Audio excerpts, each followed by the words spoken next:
Medical science அப்படிங்கிற கல்லூரியில இருந்து 60க்கும் மேற்பட்ட மாணவர்களோட ASF துணையோட நம்ம இன்னைக்கு மாவட்ட ஆட்சியர் கோவை மாவட்ட ஆட்சியர் அலுவலகத்துக்கு வந்திருக்கோம். எதுக்காக அப்படின்னா 2023ல இருக்கக்கூடிய மாணவர்கள் அலைடு ஹெல்த் சயின்ஸ் கோர்ஸ் சேர்றதுக்காக மகாராஜா இன்ஸ்டிடியூஷன் கல்லூரி அணுகுறாங்க. அப்படி அணுகும் போது அந்த கல்லூரி என்ன சொல்றாங்கன்னா, நாங்க சிங்கானியா யூனிவர்சிட்டி ராஜஸ்தானுக்கு அஃபிலியேட்டடா இருக்கக்கூடிய கல்லூரின்னு சொல்றாங்க.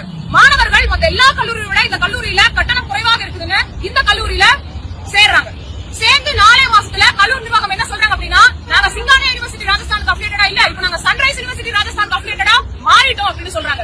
மாணவர்களுக்கு இதனால சந்தேகம் ஏற்படுது. சந்தேகம் ஏற்பட்டனால மாணவர்கள் உடனே கல்லூரி நிர்வாகத்திடம் உங்களுக்கு அங்கீகாரம் கொடுத்து அப்ரூவலை காட்டுங்கன்னு சொல்லி கேட்கறாங்க. அப்படி கேட்கும் போது அப்படியெல்லாம் மாணவர்களிடம் காட்டப்பட மாட்டாதுன்னு கல்லூரி திட்டவட்டமா சொல்லிடுறாங்க. அதனால மாணவர்களுடைய சந்தேகம் இன்னும் வலுக்குது. உடனே மாணவர்கள் என்ன பண்றாங்க அப்படின்னா, அவங்க கல்லூரியோட பேர் என்னன்னா Maharaja institution of medical science தான். ஆனா இந்த மாணவர்களுக்கு கொடுத்திருக்கக்கூடிய ஐடி கார்டுல சன்ரைஸ் யூனிவர்சிட்டி ராஜஸ்தான் அப்படின்னு தான் இருக்கு. இதனால மாணவர்கள் என்ன பண்றாங்கன்னா, இந்த சன்ரைஸ் யூனிவர்சிட்டி ராஜஸ்தானுக்கே தொடர்பு கொண்டு கேள்வி கேட்கும் போது அந்த யூனிவர்சிட்டி என்ன சொல்றாங்கன்னா, தென் இந்தியால சவுத் இந்தியால எங்களுக்கு ஒரு பிரான்ச்சே கிடையாதுன்னு திட்டவட்டமா சொல்லிடுறாங்க. அதற்கடுத்து மாணவர்கள் யூனிவர்சிட்டி கிராண்ட்ஸ் கமிஷனை தொடர்பு கொண்டு அவங்க கிட்ட கேட்கும்போது UGC சொல்றாங்க, இந்த கல்லூரிக்கு நாங்க அங்கீகாரம் கொடுக்கப்படவில்லை அப்படின்னு திட்டவட்டமா சொல்லிடுறாங்க. இதன் பிறகு மாணவர்கள் இது ஒரு போலியான கல்லூரி அப்படிங்கறத கண்டுபிடிக்கிறாங்க. மாணவர்கள் இது குறித்து கேள்வி எழுப்பும் பொழுது இங்க இருக்கக்கூடிய பெரும்பாலான மாணவர்கள் 2வது வருஷம் முடிச்சுட்டு 3வது வருஷம் போக போறவங்க. ஆனா இவங்களுக்கு இன்னுமே முதல் ஆண்டுல அவங்க எழுதின செகண்ட் செமஸ்டருக்கான ரிசல்ட்டே வரல.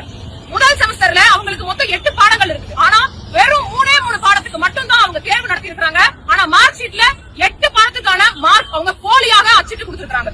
மாணவர்களுடைய எதிர்காலமே இந்த இடத்துல கேள்விக்குறியாக இருக்குது. இந்த மாணவர்கள் போக இன்னும் 300க்கும் மேற்பட்ட மாணவர்கள் அந்த கல்லூரியில் இன்னும் படிச்சுட்டு இருக்காங்க. இந்த கல்லூரி எந்த தைரியத்துல 2025-26 ஆண்டுக்கான சேர்க்கையை நடத்திட்டு இருக்காங்கன்னு நமக்கு தெரியல. ASF சார்பில் தமிழ்நாடு